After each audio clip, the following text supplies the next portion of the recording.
Everybody, welcome back to another episode of DFS Fantasy NASCAR Picks. We are at World Wide Technology at Gateway um, Raceway.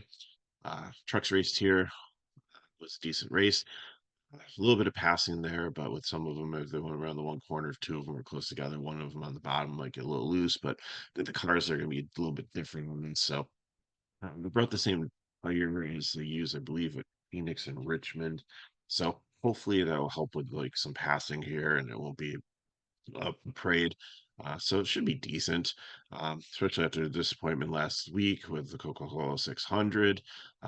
Rain came out. I don't know. I know it would have been too late to do the whole race, but like, why couldn't they have come out and say we're gonna have 50 lap like sprint towards the end or something like that, and just said, okay, we're in like one overtime or two overtimes, and then we're calling it. But congratulations to Christopher Bell. They didn't give enough race to hit the wall, so you end up winning it. So now he'll be in the playoffs. So he's a decent driver and stuff. Just some bad luck this year, and now he got some good luck and fortunate to be able to have the best car but win the race and be in the playoffs. That's how sometimes it works in NASCAR. So with this one, they've raced here twice before. And I think we look back at that a little bit, but the time is going to change it, I think, a little bit. And if you haven't followed the news this week, Stewart Haas Racing is closing up shop at the end of the year. So all those guys are going to need to find some rides, and it's going to be an interesting, silly season to say the least. So Michael McDowell has the pole, front row. Ford's actually, in the last couple weeks, have found something after being abysmal to start the season. So hopefully it's legal and that they don't all start getting disqualified at some point or whatever that they found. But hey, good for them. When the going gets tough, the tough get going, and they've obviously figured something out because they put the first three cars in the lineup up there. So we'll see with that. So McDowell, I don't know how to can't play him as a cash play, I don't think, but it's kind of a weird setup here too because they have like a sprint to start off the race. The laps aren't going to be the way that they normally are. 'Cause they usually have like usually divide the race completely in half, and you go with it's like fourth of the race, and then stage three is usually the like half of the race. This one we have a 45 and 95 and 100 for stages. So quite interesting. So it should be all green. There shouldn't be any pit stops unless somebody's have issues. Or I don't think there's going to be a ton of cautions there. So we'll we'll see. But track position. Sorry, it's early in the morning. My voice is going out. I don't know why. Mhm. Er, Early in the race, it should be, pretty clean, or we should stand up for track position though. So McDowell should be able to lead, but we did see some of the trucks be able to get out from like third and fourth position and get up there. So McDowell and Cindric are going to be upside dominators here, but I think Blaney, just seeing how well he's run here the last couple of years, probably is going to be my main dominator up here.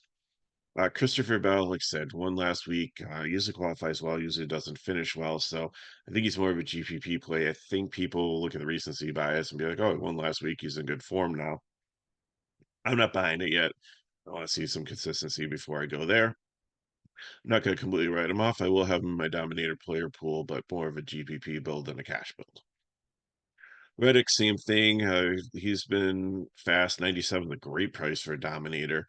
I think of medium ownership, so I think it will be as highly owned, and I'll definitely keep him in the pool. But Hamlin, if I can get him in his salary, he's been really good at. And this track is kind of an identity crisis here because in some ways it races like a short flat track. In some ways it races like a 1.5. Hamlin's been good on almost everything this season, and Toyotas have been pretty fast. So I think he'll be very popular. And another cash dominator play again. If you can get him in, you might just have to choose between he and Blaney because. There's another 10K guy that we'll get to that I think is going to be a prime play. Kozlowski, another one you don't really know what to do with. Ford's have found some speed. he has, but I don't think he can get up there and dominate. I think he can hang around. So this feels like a great FanDuel play versus DK, where at 9.5 you might need to get some dominator points and fast laps. And I just don't know if that's going to happen. So GPP. Bubba Wallace, a nice savings here. I don't know if I'm gonna put him in my dominator group. I think he's just purely a GPP play. Probably another great play on FanDuel at the price point, and probably have low ownership. But again, someone that could maybe get some dominator points or at least hang around up here in the top 10 and get some good finishing position. Ty Gibbs, the same thing. Like it's like Goldilocks and the Three Bears here. You have like Kozlowski at 9.5, you have Bubba at the nice 7.8, and his Ty Gibbs at like 8.6, like just right. I don't know. But among these, again, I think they're all three of them are GPPs. I think from just looking at I know practice a little screwy with like weather and stuff, but I think Gibbs is just going to be GPP. I don't see him get up there and dominating. I don't think this is a track where he's going to break out on his first win. Anything's possible. But I think the three of these, if you just sprinkle into GPP builds, 10% or less, I think that's where you want to go. Uh, Kyle Busch, another difficult decision here. 88, great price. He was very dominant here in the last 2 years, like led probably a majority of the laps of the last 2 years combined. But if not, he was up there with dominator points. And I think people look back at that and they'll have some ownership, but he's just struggled so much this season in this car. I mean, it's the same car that they driven, but for some reason they just can't get it put together. So is this the time where he goes out and remembers like their notes are better than everybody else's? Like he didn't put on the pole.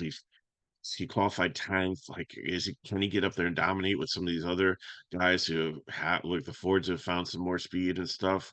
If he can't pass, is he can be able to get up there? I don't know.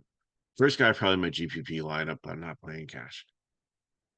Byron, GPP, I just don't see him dominating. He would need to at 10-2 to pay off his price tag. So I mean, I probably should put him in the upside dominator group, but I don't know.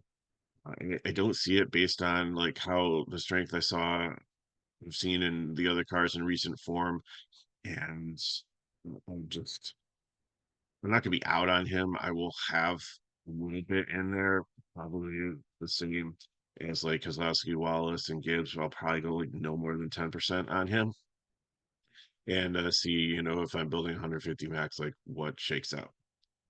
Logano has been really good at this strong, and I think he can be a cash dominator. I love the price point at 9.3. It really helps you out.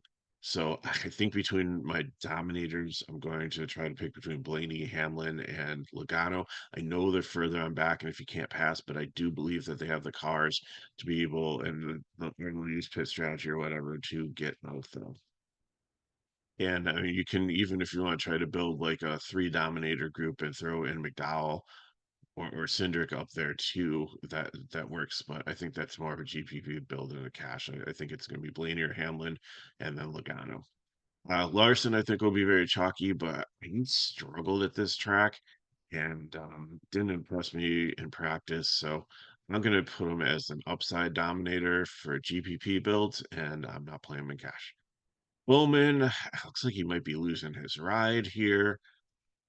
Or like maybe Gregson, Osavar in this car next year. So we'll see what happens there. So will he be fighting for his life and driving, like like a man to try to make an impression to Mr. H that he needs to keep him? But he just has struggled with like speed and everything this season, and I just think of low ownership in GPP. And I'd probably put him 5. I wouldn't put him in the rest of these guys where I send in 10%. I'd just put him in 5% or less. Joy's fades are way too far forward. You struggle at a track like this, and I just can't do it. Chastain in the 8K range. So the reason that if want to get some I put the problems in the 6K range is because I think you really want to try to get like three king lineup, which is usually three cars over 10K, or like maybe even if you're trying to get um,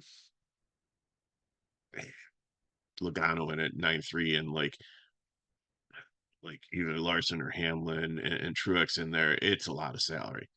So you might not be able to touch the 8K range. But if you want to go more balanced and still get Truex in as a prime play, which I'll talk about in a second, in this 8K range, you have like Chastain, you have Busher, it's good, good place differential. Like I said, you got Kyle Busch if you want to decide on him. And then high 7K range, you've got a real sweet spot. Actually, let me just sort this by salary for a second. So in this range, I mean, you have four solid cash plays. And if you want to like build a balanced lineup, then and not have to drop down this far for these prime plays, these can replace one of these prime plays if you want to do it. And we're starting with Chastain. So Chastain has run well on these types of tracks. I think that he'll have high ownership and some place differential. And I don't know if he'll lead some laps, but 82, I like the price and I like the upside there. Elliott at 9K, like I just save 8K, $800 and go to Chastain here. Eh, Again, you might look at some might look at him and like the place differential, but again, has struggled this season. He has the win, so he'll be in the playoffs, but which kind of maybe changes their strategy up a little bit, and they should be freer and not racing as much for stage points. It doesn't look like there's going to be enough winners to knock somebody out that has a win this season. But Elliott, not this chunk, not going to do it 5% or less. Uh, Accidentally put Austin Dillon as flash play. That happened. No way. No way. That should be a GPP. It probably should be a fade. Yeah, he's starting way too far forward. I'm not touching Austin Dillon. It's fade and cash together almost together in my drop down. Yeah. No. No. Anyways, I'm not playing Austin Dillon. He's even though Kyle has done a really good job here, and Austin has not, and I just can't do it. Starting too far forward. Martin Truex Jr. Has been really good at these types of tracks, and again, it's kind of a hybrid, like I said, between the 1.5, but he has been. He's not a 19th place car here. Are those like kind of your champagne birthday? There's that when like your the age you turn and the date of your birthday are the same. We've got the starting position and the number of the car the same, so maybe the stars are aligned here. But I think he's going to definitely want him as a prime play here. You can maybe use him in Dominator Group too. I think you can get up there. I think you might lead at some point. He has been solid at this track, similar tracks to compare. So really like Truex here. Hocevar, I maybe starting a little too far forward, but at 5,900, I really like him. He's been solid all season. Spire's done some amazing things with this team with him. Um, Not so much with Zane Smith, but I think that at 5,900, he's solid cash play here. Haley, I think, has a little bit of floor here, but GPP, a little bit scary. Jones and Briscoe just haven't really.